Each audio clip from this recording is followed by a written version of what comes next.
Hey guys, Jano0, how you doing? I hope all is well in YouTube land, whatever part of the world that you are in.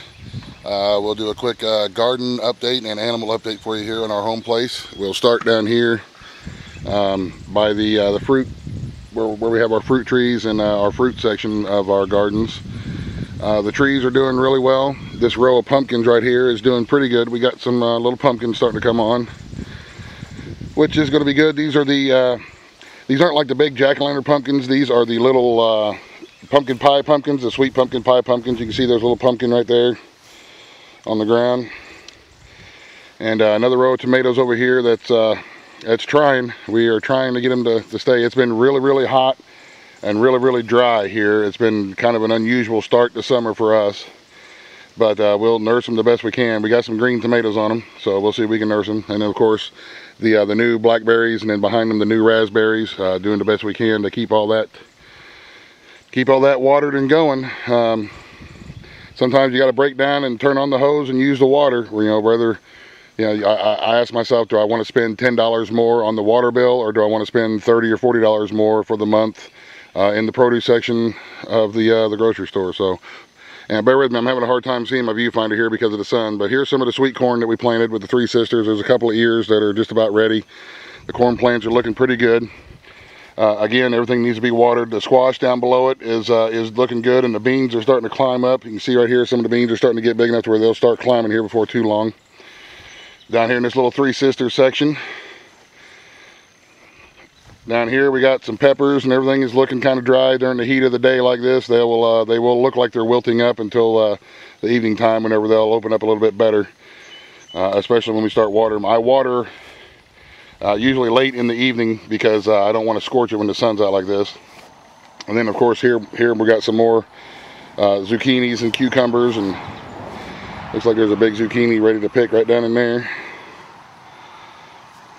And then down here at the end, we've got some cantaloupes, got some melons on them. Everything's looking so far so good.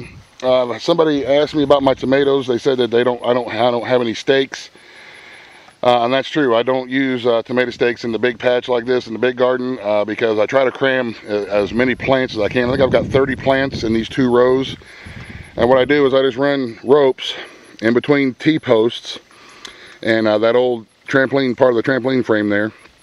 I run ropes in between them, and then as the plants get big enough, then I just take the top of the plant and tie it to the rope like that to keep them guiding up, and it helps whenever we go to start picking. You just take the rope and lift up on it and move your plant around, and there's some tomatoes that are ready in there. But that's what I do with my tomatoes. Rather than having a whole bunch of stakes, I will use the ropes to my advantage. And you can see I just tie the tops of the plants up to the ropes. And it works for me. Now keep in mind, I'm not some expert gardening dude. You know, I don't recommend that anybody does this or that kind of stuff. This is just what I do in my garden, and so far it works for me. And you can see I've got plenty of tomatoes, and they're coming on, and hopefully we'll get plenty more. The okra plants are looking pretty good. We got some that are flowering, some that's got little okras on them. I was hoping that the okra plant itself would get a little bit bigger, but you know, we'll see what happens as the summer goes on. So there's a look at this part of the garden anyway.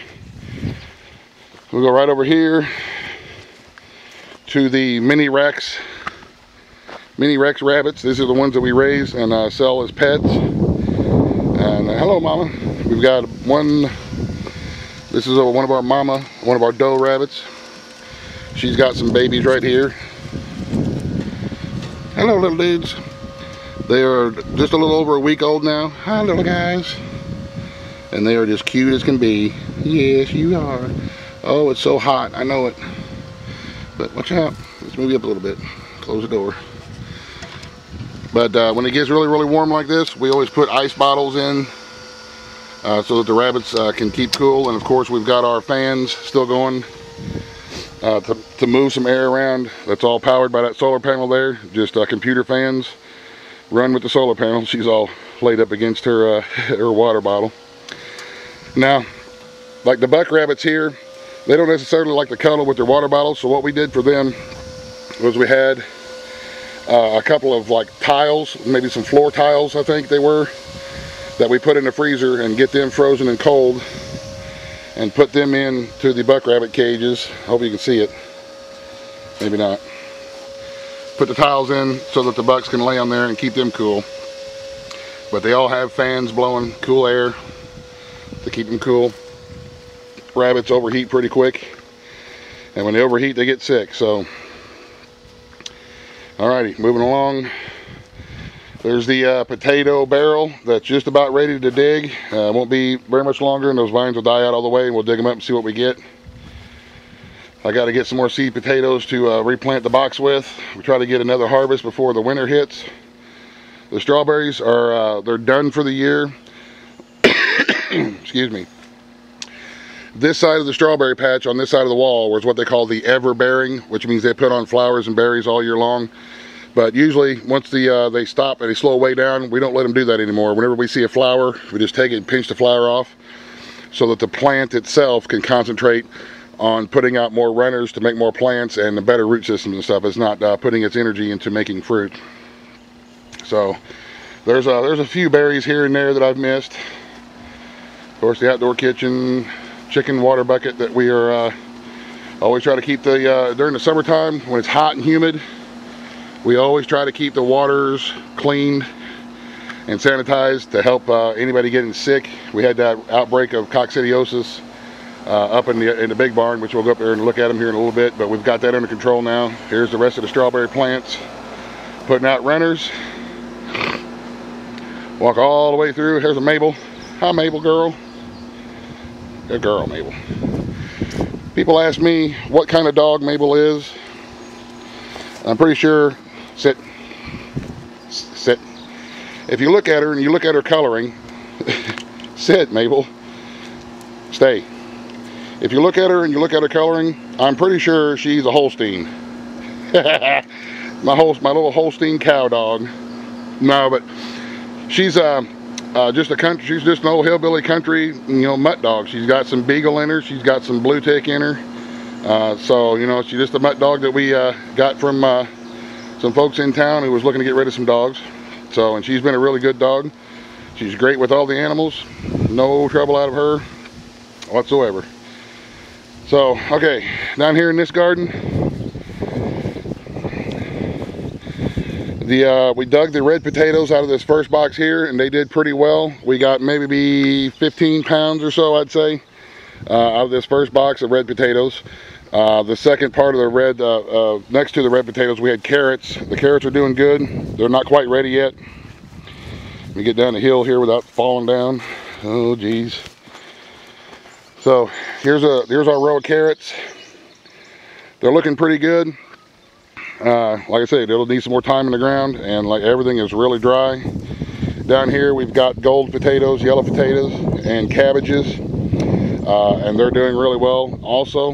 We'll need to be digging these potatoes here before too long and replant. But the cabbages are looking good. They're getting big.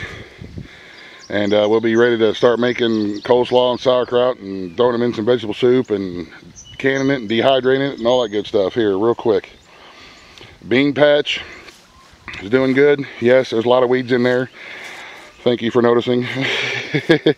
We have been picking green beans. Remember I did that video about picking and canning up the green beans that we picked. But you see all this stuff here these are the second planting of beans. They're coming up nice, and we should have plenty of beans throughout the summer to keep picking. And that's just how we do it. We'll try to get 2 or 3 plantings of something throughout the course of the year, so that we're not just having the one garden. And we try to produce as much of our own food as we can, and that's how we do it. We'll harvest this cabbage and these potatoes, and then I'll plant potatoes back in there, and then probably towards the end of August, beginning of September, I will plant more cabbage in there and try to get some more cabbage up and growing before the winter hits. The peep show here, it won't be but a couple of days that I will be moving the little dark Cornish chicks from the brooder box on the back porch out here to this larger building and get them set up in there so that they can keep growing and be happy. Sunflowers are looking nice. New raspberry patch is looking nice. And we'll go up to the barn here and give a check on all the rabbits and so you guys can see how they're doing. Alrighty, there's some of the ladies here, right there. That is our new rooster. He's a black Austalorp that we kept out of the last batch, just to kind of go ahead and start getting used to having a rooster around. And we're going to try to incubate some fertilized eggs and see what we get. But that there is our black Austalorp rooster. That there is a black Austalorp hen. I named him Reuben Cogburn. Rooster Cogburn. Reuben! So, so far so good. He's been doing good. A little bit. A little bit. Alright, so let's come up here to the barn. The chickens are just loving having this barnyard here to run around in. But you can see there's the New Zealand meat rabbits. We got 2 waterers on their cages now, on the grow out cage, so that we make sure everybody's got plenty of water. We haven't lost any more of our bunnies from coccidiosis. There was one back there that was showing some signs, some symptoms, but I think he's going to be okay, Eddie. And everybody's looking good and healthy.